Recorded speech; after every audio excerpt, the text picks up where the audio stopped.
ఇది LSG versus DC కాదనమాట. ఇద్దరు మాజీ కెప్టెన్లకి వాళ్ళ మాజీ టీమ్స్ తో జరిగే యుద్ధం ఇది. ఇప్పటికే మీకు ఐడియా వచ్చుండాలి ఈ మాట నేను ఎందుకన్నాను. రిషబ్ పంత్ లాస్ట్ ఇయర్ వరకు DC captain, KL Rahul last year వరకు ఎల్ఎస్జీ కెప్టెన్. ఇప్పుడు వీళ్ళిద్దరూ కూడా, కేఎల్ రాహుల్ ఏమో డీసీకి వచ్చాడు, రిషబ్ పంత్ ఏమో ఎల్ఎస్జీలోకి అయితే వెళ్ళాడు. నిజంగా ఎల్ఎస్జీ టీం చూసిన తర్వాత ఓపెనర్లుగా ఎవరు వస్తారనే క్లారిటీ నాకైతే ఎప్పటికే రాలేదు. Hi friends, welcome to the analysis of IPL 2025. మనం ఈ రోజు match number 4 LSG versus DC గురించి అయితే మాట్లాడుకుందాం. మ్యాచ్ అయితే మన వైజాగ్ లో అయితే జరుగుతుంది. అదేంటి డీసీకి ఎల్ఎస్జీకి మ్యాచ్ జరిగితే వైజాగ్ లో మ్యాచ్ పెట్టడం ఏంటని మీరైతే అనుకోవచ్చు. స్టార్టింగ్ కొన్ని మ్యాచ్లు అయితే డీసీకి హోమ్ గ్రౌండ్ గా వైజాగ్ ఉండబోతుంది. కాబట్టి హోమ్ టీమ్ ఢిల్లీ కాబట్టి మనం ఫస్ట్ డీసీ గురించే మాట్లాడుకుందాం. డీసీ ఓపెనర్స్ గా లాస్ట్ ఇయర్ దంచి కొట్టిన ఆస్ట్రేలియన్ యంగ్ బ్యాటర్ అయిన జేక్ ఫ్రేజర్ అయితే రాబోతున్నాడు. ఈసారి జేక్ ఫ్రేజర్ తో పాటు మన ఫాఫ్ డూ ప్లీసెస్ అయితే రాబోతున్నాడు.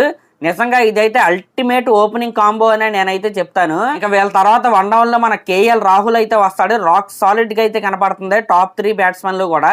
ఇంకా 2 డౌన్ లో యంగ్ బ్యాట్స్మెన్ అయిన అభిషేక్ పోరల్ అయితే వస్తాడు. ఇంకా వీళ్ళ తర్వాత మన కెప్టెన్ అక్షర్ పటేల్ అయితే వస్తాడు. టాప్ 5 బ్యాట్స్మెన్లు కూడా మంచి క్వాలిటీ అయితే కనబడుతుంది.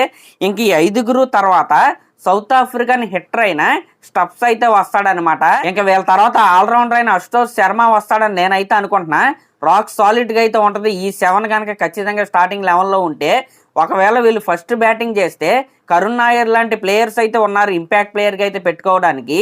ఈ విధంగా డీసీ బ్యాటింగ్ అయితే నాకైతే చాలా స్ట్రాంగ్ అయితే కనబడుతుంది. ఇంకొప్పుడు మనం డీసీ బౌలింగ్ గురించి మాట్లాడుకుంటే మిచిల్ స్టార్క్ అయితే ఉన్నాడు, కుల్దీప్ యాదవ్ అయితే ఉన్నాడు, ఇంకా నటరాజన్ అయితే ఉంటాడు, ఇంకా ముఖేష్ కుమార్ అయితే ఉంటాడనమాట.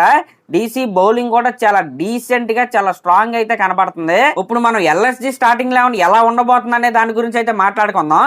ఎల్ఎస్జీ ఓపెనర్ గా ఆస్ట్రేలియన్ ఆల్రౌండర్ అయిన మిచిల్ మార్ష్ అయితే రాబోతున్నాడు.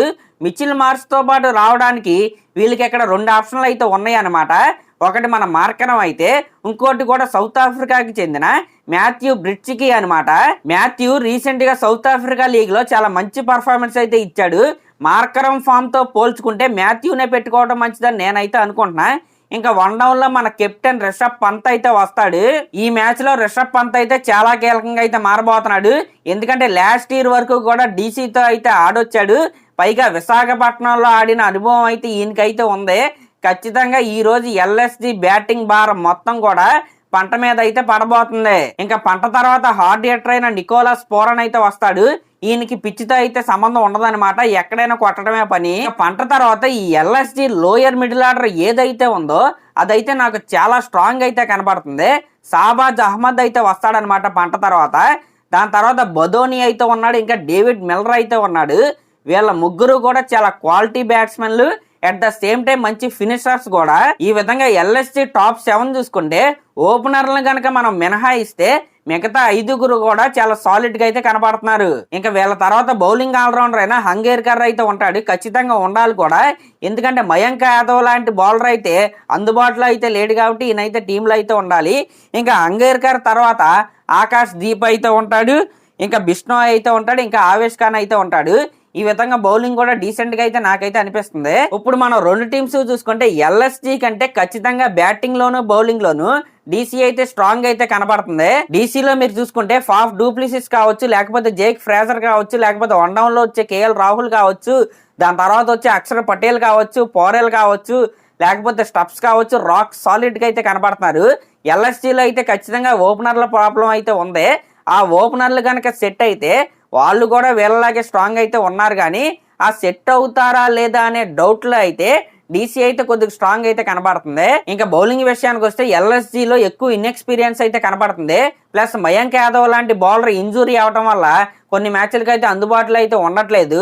ఇంకా డీసీలో మిచిల్ స్టార్క్, కుల్దీప్ యాదవ్, నటరాజన్, అక్షర్ పటేల్ లాంటి బౌలర్లు అయితే ఉన్నారు. కాబట్టి ఖచ్చితంగా బ్యాటింగ్ లోను బౌలింగ్ లోను డీసీ అయితే క్లియర్ ఎడ్జ్ అయితే ఉంది. అలా అని డీసీఏ గెలిచేద్దని మనం అయితే చెప్పలేం.